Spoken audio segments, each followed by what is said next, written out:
And the Talk Shop rolls through top of 8 o'clock here in Studio 255 at the Laramie Plains Civic Center. This segment brought to you in part by our good friends at Chano's Village and those fine folks that are celebrating their grand opening. Join us to celebrate Albany County Public Library's Rejuvenation Project. It's a ribbon cutting, open house, tours, refreshments, April 22nd, 4 p.m. to 6:30 p.m. at your Albany County Public Library. And it's hosted by the Albany County Public Library Foundation. See what your tax dollars have gone to improve. And Brett Glass with your City Council agenda preview for this week, April 20th, 2026. Yes, well, good morning, Eric, and good morning, Laramie. This is your preview of what the City Council will be up to on this week of April 20th, 2026. And as usual, there will be a City Council meeting. This will be a formal meeting, not a work session, at City Hall in the Council Chambers at 406 Ivinson Avenue. There'll be a pre-council meeting at 6:15, and the main meeting will start at 6:30 on Tuesday evening. And, if you want to attend, you can either go to City Hall at 406 East Ivinson Avenue, or you can go to, if you just want to watch, you can go to YouTube and look up City of Laramie, Laramie City Government, and you'll find the stream. If you want to participate remotely using Zoom, you can do that as well. The way you do that is that you look up the City Council agenda, which you can find at cityoflaramie.org/agenda center. Scroll down, find the agenda for the Tuesday, April 21st meeting, and there inside the agenda you will find the secret Zoom link that you can click on in order to use Zoom to participate in the meeting. When you're interested in speaking, you can raise your virtual hand, and hopefully they will see you and let you into the meeting and let you speak. So, the meeting on Tuesday night will begin as usual with a call to order, the Pledge of Allegiance, roll call, and then a public comment session where the public can comment on non-agenda items. This is your opportunity to bend the City Council's ear on the topic of your choice, as long as you're not going to be considering it later in the evening. So after that public comment period, there'll be consideration of changes in the agenda, setting the agenda. There are a couple of announcements, and then they will move right on to the consent agenda. The consent agenda is a list of items that the City Council approves without any discussion, and they just have an up and down vote on the entire list. And, well, there really isn't that much of interest on the consent agenda. Things like cemetery plots, use of liquor licenses for events, scheduling of meetings, which I'll get to a little bit later, and then that's really it. Actually, it's a very lean consent agenda compared to the usual one, and so that will probably go very quickly. There are probably not going to be any changes to it compared to what's already posted on the city website. Then the City Council is going into the regular agenda, and this is where we're going to have some interesting items. The first two items are contracts for electrical services and elevator services. The city has picked Fremont Electric for this electrical contract, and Cone, K-O-N-E, as the contractor for elevator services. And those also are fairly routine items. They're probably going to approve those contracts without much discussion. And then come the bigger items of the evening. Ordinance number 2121, amending multiple sections within Laramie Municipal Code Chapter 15 for the purpose of updating, amending, adding, and deleting select portions of the ICC of 2024 code within the city code. So what's this about? This is about building codes. The 2024 building codes impose a lot of requirements, some of them very expensive, upon new construction. They require you to build your home in such a way that the lights turn on and off automatically when you're not in the room or when you enter the room. This costs money to do in every room. You have to do more wiring, and you have to buy more expensive electrical switches in order to do this.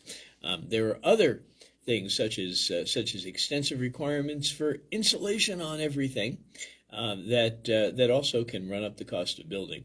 So this is an update to the codes where the city is going to adopt the codes but exempt certain requirements. And this is a good thing because the cost of housing is just completely running away, and these codes are part of the reason.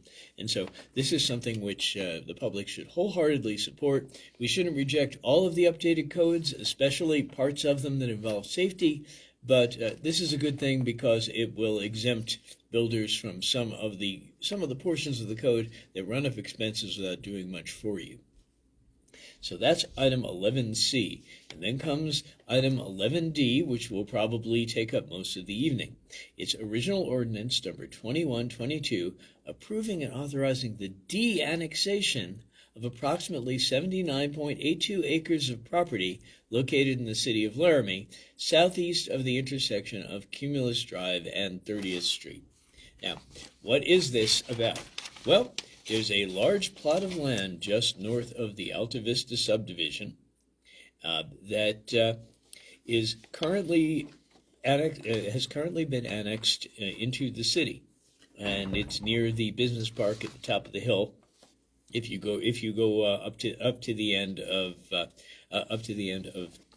the street there at the top of the hill, past the Alta Vista subdivision, and also near the Indian Paintbrush School. Up 30th. Yeah, roughly 30th Street. Yeah. Now, that was automatically annexed to the city just as a result of other projects going on in the area, and the owners want to de-annex it. They basically want it to be free of many of the restrictions, some of the zoning restrictions, some of the building restrictions, some of the other restrictions that the city imposes. And so in order to do that, the way they have to do that according to state statute is that they have to petition the city to de-annex that property. Now, for a long time, I personally have been telling the city that its zoning requirements, its uniform development code, and the red tape that you have to go through to build anything at all are such that people aren't building within the city limits. People want to build outside the city in nearby areas of the county because it's simply so much more straightforward in order to do that. You get tied up forever in red tape trying to make any modifications to a building, trying to make improvements to a building, trying to renovate the building, much less trying to build new from scratch.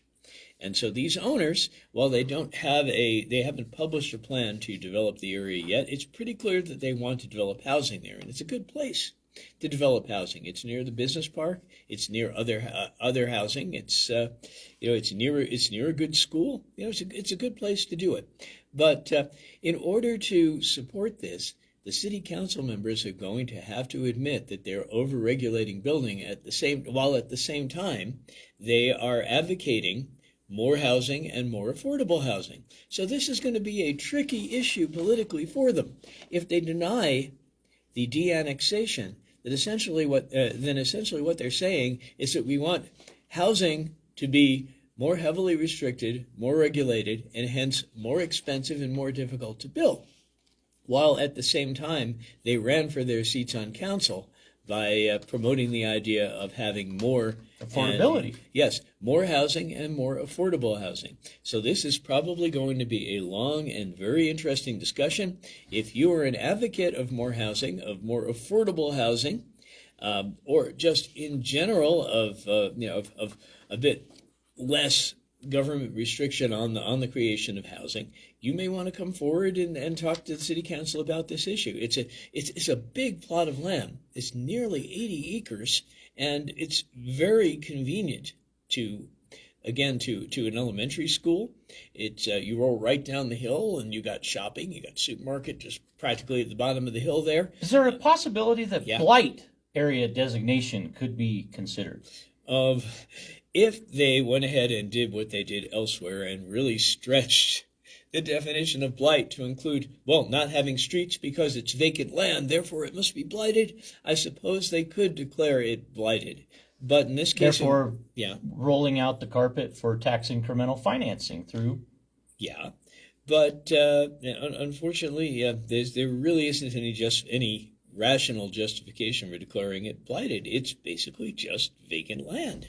And it's clear that the owners want fewer regulations, not more. That's right. And one of the things about the blight designation and getting the Urban Renewal Authority involved is that adds yet another layer of red tape to development, because suddenly the Urban Renewal Authority has to approve things. So rather than going that route and even straitjacketing development even more, there is going to be advocacy for simply de-annexing this big tract of land.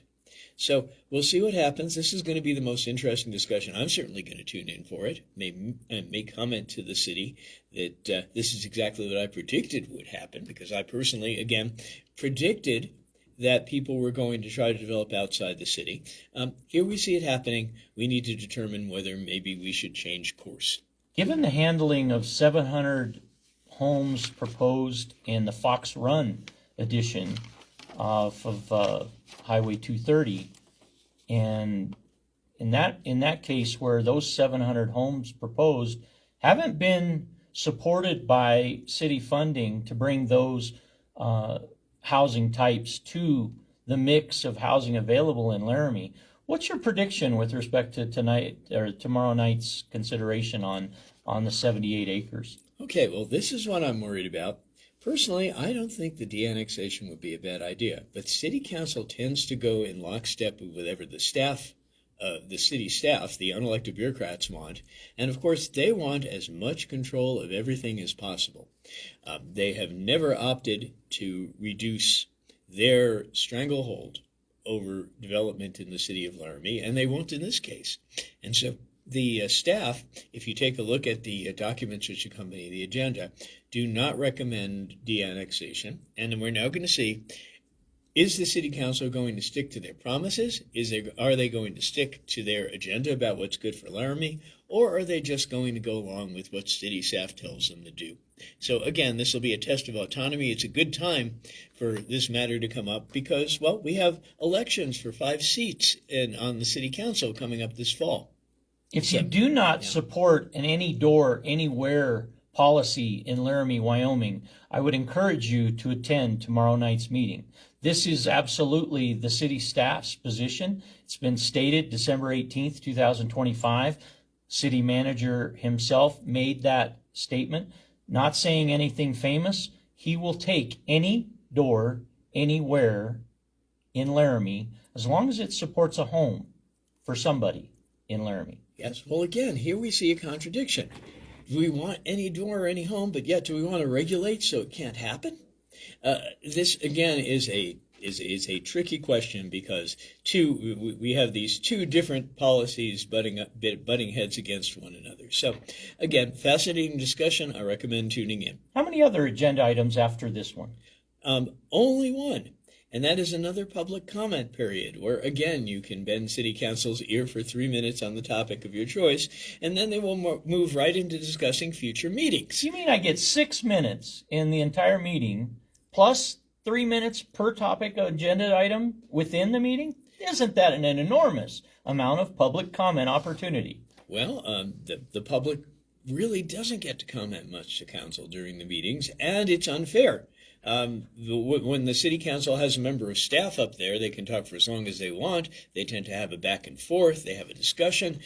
City Council usually asks a lot of questions of the staff member, but when a member of the public comes up, usually they get their 3 minutes, it's timed exactly, and then there is stony silence, and there isn't any interaction after that. Oh, for God's sake, you can't be serious. Well, no, this has been City Council's policy now for several years. So you mean that the public is called for comment, but elected officials really don't want it? During a recent City Council meeting, I remember one member of the public came up with a number of very carefully printed charts and photos, and as she approached the podium to speak, one member of council said under their breath, "Oh, for God's sake." They just didn't really want to hear it. Their minds were already made up, and that's a shame. Tired, frustrated, hungry. Come on. And you know, the way our City Council is currently run, I hate to say it, but it's set up to cause the council members to burn out, to just want to get it over with. They have so many meetings they have to attend at odd times in boards and commissions.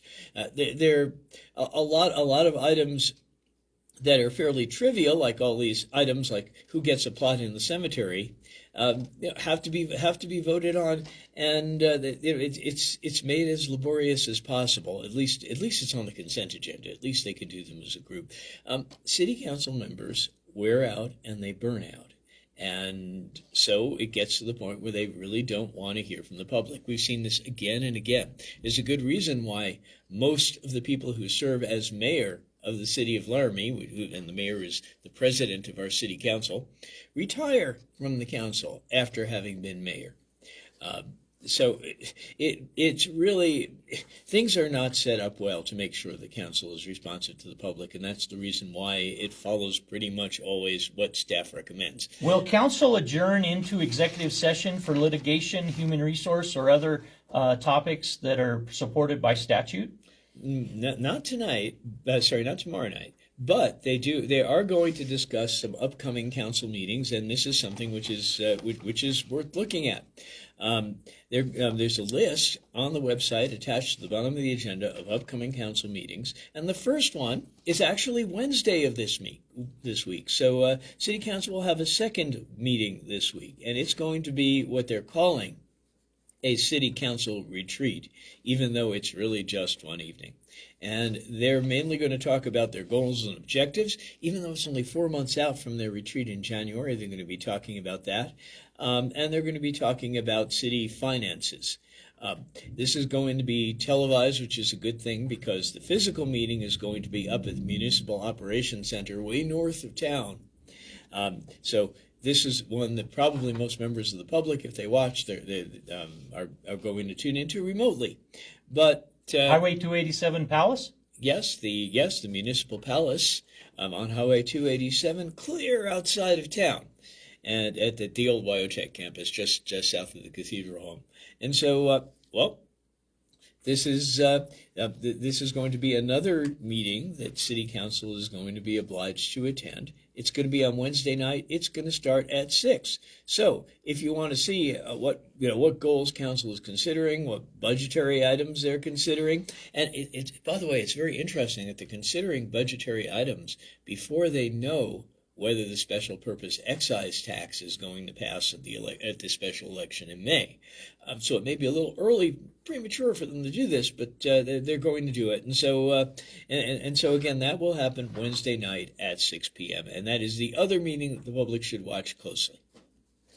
And this is Brett Glass and the presentation of the City of Laramie City Council Agenda Preview and the governance this week in Laramie, Wyoming. It's brought to you in part by TWO, Transforming What's Overwhelming. In estate sales, decluttering, downsizing, and relocation support by L. Cameron, owner at 307-286-9906, along with your local internet provider, Lariat.net. Brett Glass, we appreciate you in each of your presentations weekly on the Talk Shop, and we remind you this week, Saturday, April 25th, 11 a.m. to 2 p.m., the Spring Open House of Elway Power Sports of Laramie will support Feeding Laramie Valley. They will have giveaways, special discounts, the Butcher Block, Lunchbox food truck, support Feeding Laramie with a cornhole tournament, and your opportunity to win a Yamaha PW50 motorcycle. Special thanks to Elway Power Sports of Laramie, Yamaha, and Feeding Laramie Valley for that news and information. This is concluding this segment today, and we go to more on the Candidate Awareness Tour 2026 with Brett Glass and our candidates up next.